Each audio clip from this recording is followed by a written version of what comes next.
السلام عليكم ورحمة الله وبركاته. يا دكتور، أنا كشفت عند دكتور عشان عندي شخير جامد أثناء النوم. الدكتور قال لي عايزين نعمل معمل نوم. يعني إيه معمل نوم؟ وهيحصل لي فيه إيه؟ واستفيد منه ايه؟ معمل النوم ده اوضه كده في المستشفى بننام فيها ليله، بيتوصل علينا اجهزه لقياس الشخير نفسه، الصوت الشخير بنسجله، تركيز الاكسجين في الدم، رسم للقلب ورسم للعضلات والحركه العين ورسم للمخ كمان.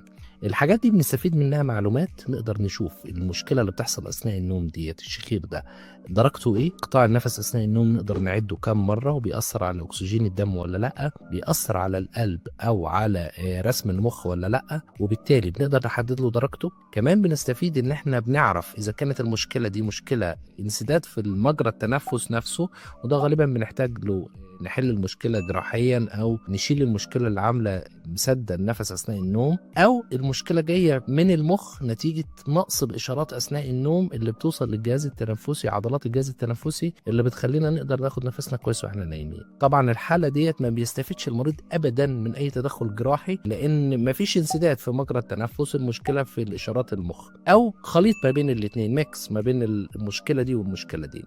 لما بنحددها بنقدر نشوف نتدخل ولا لا، الشخير ده مأثر على المريض لدرجة ان احنا لازم تدخل سريع ولا لا، المشكلة موجودة اصلا ولا الموضوع صوت وخلاص، والمشكلة ما فيهاش، مش مأثرة على جسمه ولا وظائف الانسان. فمهم جدا، مفيد جدا، غالي شوية يمكن، مش موجود في كل الاماكن، لكن لما دكتور يطلبه ونقدر نعمله بنستفيد معلومات كبيرة جدا بنستفيدها تأثر على قرارنا في التدخل الجراحي من عدمه او في خطة العلاج.